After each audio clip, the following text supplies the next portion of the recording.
Now wait a minute, this is not a pony though, this is a unicorn. Now what you're telling me then is that even Smurfs carry a homosexual connotation.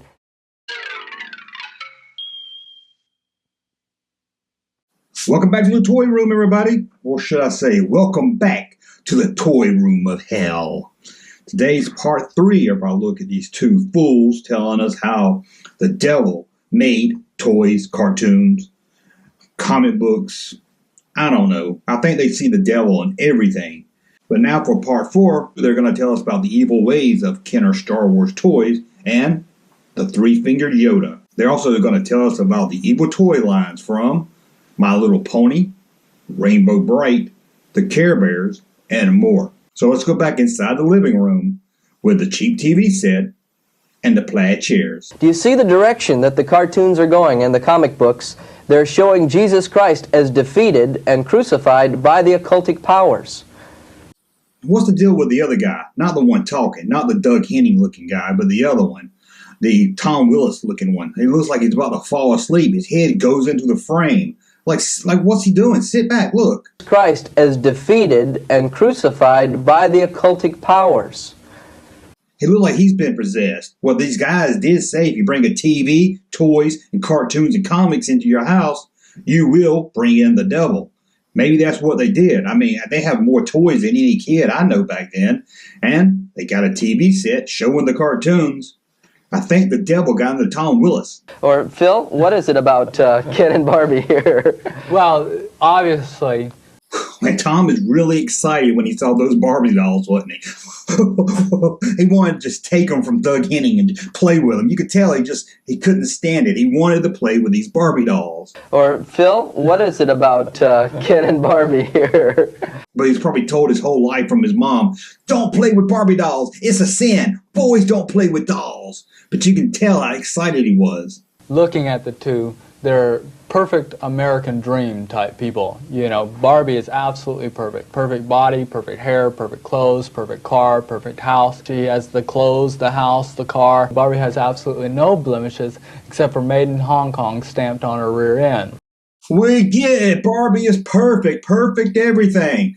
Man, this guy really loves Barbie. But there are some things about Smurfs that we need to look at. First of all, how are they going to find anything wrong with the Smurfs? You'll notice that they're depicted as blue with black lips. Well, isn't that interesting? And you know what happens to you when you die? You turn blue and your lips turn black. This has got to be some kind of parody, right? This has got to be some kind of cable access, fake SNL or SCTV or something. This can't be real. He sees the Smurfs and compares them to dead people. He thinks the Smurfs are zombies. And you say, oh, there's Smurfette. She's a female. Well, in one cartoon, she was depicted as transforming from a male to a female through magical power. And so the only female in the Smurfs is transformed from a male. She was not born a female. Transforming into a female? Dude, that's not magic. And then they have an enemy called Gargamel.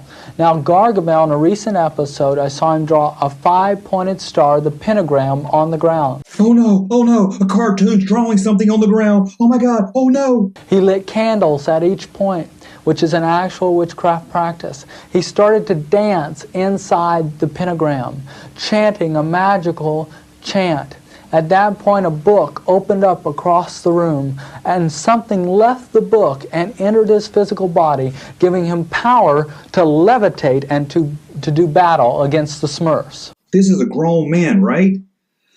I mean, does he think the Smurfs are real? Does he think he's watching some kind of live stream on his television at home?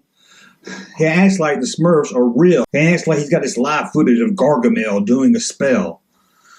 Even his host seems to be a little fed up with him, with his fake, oh no. The Smurfs. Oh no. Now look how serious his face was. The Smurfs. It's the Smurfs. Oh no. Oh no. And at the end, the Care Bears, to take care of their problems, use the Care Bear stare, which is a power beam coming from the center of their stomach. Now, what I'm seeing in Care Bears, it's almost like they're setting up their own religion. He thinks the creators of Care Bear are trying to start their own Care Bear religion. Can you... Like I said, this can't. I've seen too much of this now. This has to be fake. They're sending love from their heart. If I remember, I don't know much about Care Bears, but from what I remember, I think that rainbow coming from the chest was like love or something. But he's offended by that. He thinks that's the work of the devil, and they're trying to start their own cult. Go ahead. In fact, one of the most innocent, if you could pick up that pony there. Yeah. That's his little pony, isn't it? He brought that one with him. Is one called My Pony. This is My Pony. Yeah. Now, if you walk through a toy store. This guy really loves My Little Pony. Did you see him when the other guy picked it up? He gets all excited. He can't wait to talk about it. He's like, we're finna talk about My Little Pony. This guy's the original brony. Is one called My Pony. This is My Pony. Yeah. Now, if you walk. Now, if you walk through a toy store, you know, he's like, you're going to see so many different ones. I want to buy them all. But he has to cut that part down. You know, he can't say that. Cute. Now, wait a minute. This is not a pony, though. This is a unicorn. Right. Now, that's the smartest man in the world. Looks like a pony, but it has a horn in his head. This isn't a pony. It's a unicorn. That featured My Pony. Now, this is supposed to be super cute, okay? Yeah. For little girls. We saw a pan. What happened to him? Now, we see a bit.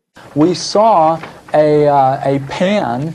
We saw a pan. What? I tell you, this guy has been possessed by the devil. How about Rainbow Bright? This is another figure that a lot of children are into. Again, Rainbow Bright is a very humanistic type toy. I know there's no way they're going to find something wrong about Rainbow Bright. I guess they'll say the rainbow means she's gay or something. But there's nothing wrong with Rainbow Bright, although I never played with it. I mean, I borrowed my sister's Rainbow Bright, sure, but I never bought one and collected them myself. Right. And it's interesting that she has a little five-sided star on her cheek. I don't know if you can see that on the box, but there's a little five-sided star, and it's upside down, which I'm not going to say it's used in this depiction, but that's a pentagram again. Yes. First, they got a box of Rainbow Bright cereal. I didn't even know they made Rainbow Bright cereal. Talk to my mom later about that. But she has a little star on her face, and they think it's the mark of the beast, the sign of the devil. Rainbow Bright has the devil inside.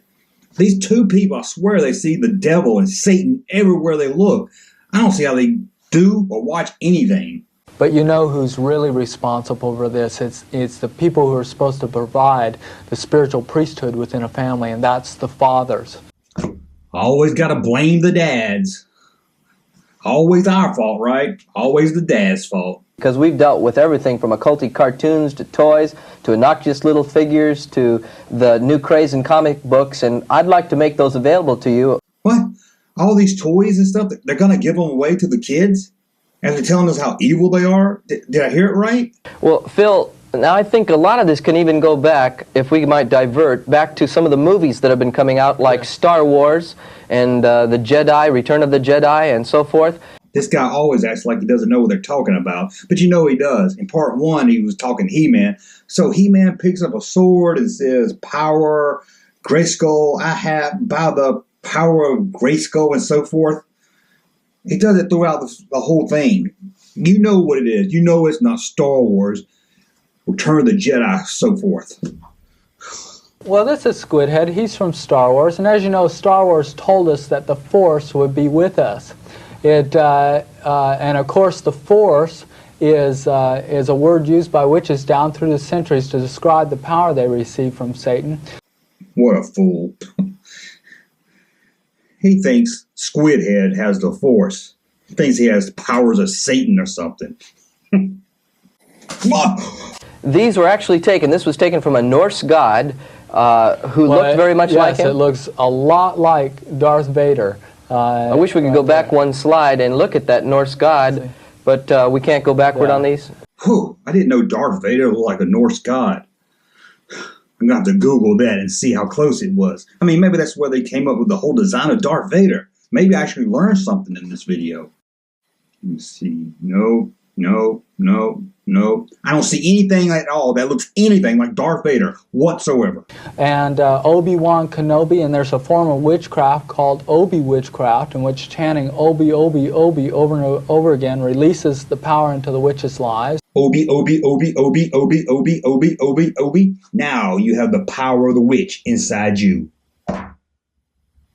That's some sucky power. And Yoda's called the Zen master. He's always seen with serpents around him or serpents around his Yeah, neck. look at the serpents around his neck there. Finally, Doug Henning got something this guy was talking about. He has serpents on him. Yeah, he does. He's got serpents on him right there. I see it around his neck. Look, look, look, look. He is a three-fingered, three-toed beast. So he has the 2 fingers and the thumb, which from my information means Satan is Lord. From my information, it means the Satan is Lord. From my information. You know, that's code for shit I made up. And the Lord told me that children were being affected by these things and that I was to do something about it. God, this guy's like the John Denver of the 80s. He's just minding his own business. God shows up and lets him know about the evil ways of toys, cartoons, comic books, and anything at all that kids like. What a saint. Yeah, saint shithead. You know, you've been watching a Scooby-Doo cartoon. I did not know that. Well, that's part 3. Tomorrow we're going to look at part 4, where they take a look at Transformers, Voltron, G.I. Joe, and violent toys. So come back tomorrow, and we'll look at part 4, and then part 5, we'll see what these guys are up to now. Thank you for watching. As always, please subscribe to the channel. Thumb it up. I put the thumb up a little too soon, didn't I? And until the next video, we'll talk again.